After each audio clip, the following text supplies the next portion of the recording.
형이라는 건 너무 많이 닮았다. 네. 그렇죠.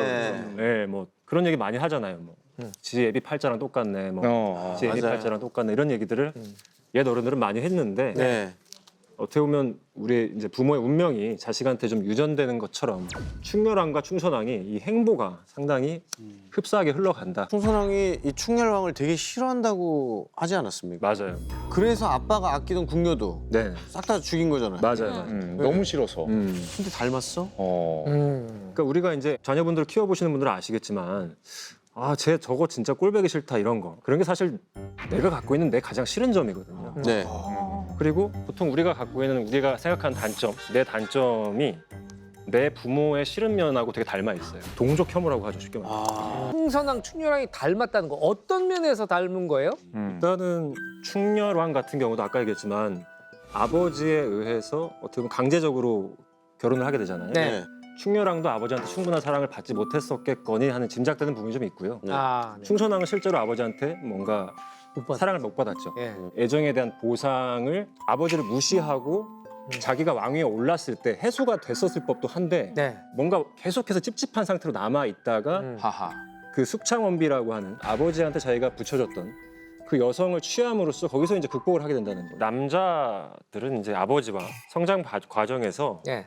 누구나 오이디푸스 컴플렉스라는 걸 경험을 합니다. 네. 내가 태어나서 가장 처음 맺는 이성 관계가 그 이성의 부모와의 관계인데 이제 애착의 관계가 형성이 되죠. 그러면 엄마는 오롯이 나만 보고 나를 사랑해줘야 되는데 엄마 옆에는 아버지의 존재가 있거든요. 근데 그게 일단 불편해요. 네. 어떻게? 근데 거기서 어떤 감정을 느끼냐면 뭔가 나를 위해 뭘 해주면서 자꾸 우월한 모습을 보여주잖아요. 네. 거기서 처음엔 위협으로 다가오다가 시간이 가면서는 멋있다, 우상으로 이제 삼게 됩니다. 네. 그거를 이제 우리가 동일시라는 과정을 겪게 된다고 하거든요. 아버지와의 그 정서적인 동일시 과정을 겪으면서 관계가 이제 화해가 되는 거죠. 오. 이게 이제 일반적인 부자 관계인데 네네. 충선왕 같은 경우는 아버지가 일단 자기를 사랑해 주지도 않았고 네. 전혀 멋지지 않았죠. 어머니와 외할아버지의 신하 같은 존재였고 네. 네. 나이를 먹다 보니까 어느 순간 나보다 미친 것 같고 이 모든 환경 자체에서 아버지를 존경할 수도 없고 근데 내 어머니를 사랑해주지도 않고 나에 대해서도 사랑해주지 않고 최악의 존재구나. 사실은 충렬왕이 죽을 때 네. 죽을 때는 사람이 변하는지 죽을 때 심양왕 내 아들이 보고 싶다. 그때가 돼서야 비로소 치유가 된 건가요? 그냥 그 자기 아들에 대해서 좀 다른 관점으로 볼 수 있게 되지 않았을까. 참 너무 불쌍한 게 이 아버지와의 관계가 너무 특이해요. 아버지인데 밑 같기도 하고. 밑 같기도 하고 와 이게 뭐지? 막 이런 생각으로 계속 살았을 거란 말이죠. 상황 입장에서. 그러니까 이 아버지에 대해서 평생을 제가 볼 때 고민했을 것 같고 그러면서 어릴 때 자기 어머니가 살아있을 때는 그래도 자기는 쿠빌라이 칸의 외손주고 대단한 엄마의 아들이야가 이 사람의 정체성을 유지시켜줬을 것 같아요. 네.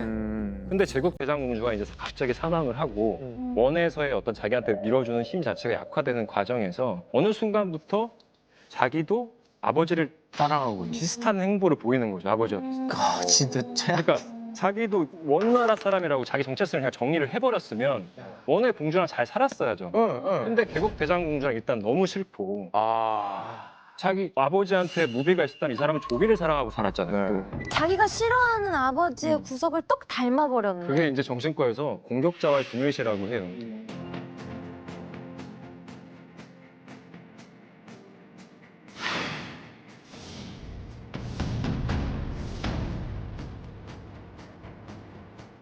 알코올 중독자의 아들들이 맞고 자라다가 성인이 됐을 때 알코올 중독이 되고 또 누굴 때리는 행위를 하게 돼요. 맞아요.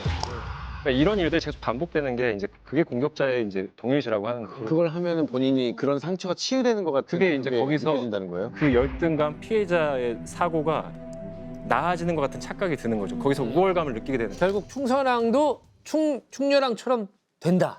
이런 건데 구체적으로 어떻게 진행이 됩니까? 아버지를 뛰어넘는 더 나쁜 아빠가 돼요. 레벨업이 됩니까? 레벨업이 돼버립니다. 야. 굉장히 또 잔인한 아빠라기보다는 잔인한 사람이 돼버려요. 그러니까 지금 그 고려 조정에서는 뭐 하시는 거냐고 지금 빨리 돌아오시라고. 네네네네. 그러다가 근데 원나라 조정에서도 웬만하면 돌아가지 너 얘기를 하고 있다가 그러면 어떡할까 하다가 내 아들을 내 다음 왕으로 임명한 다음에 아들을 보내겠습니다. 라고 하면서 이런 제스처를 취해요. 네, 근데 그때 개국 대장공주와 사이에는 자식이 없었어요. 네. 네. 근데 의비라고 또 후궁이 하나 있었는데 네. 그 사이에서 아들 둘이 있었네. 네. 아, 그럼 당연히 이제 그 첫 아들, 큰 아들을 왕으로 만들어가지고 보내야 될 거 아니에요. 네. 그렇죠. 그렇죠. 네. 일반적으로 장자니까요. 네. 큰 아들을 죽여버립니다. 왜? 자기 친아들. 왜? 이게 베이징 현지에서 발생한 일이에요.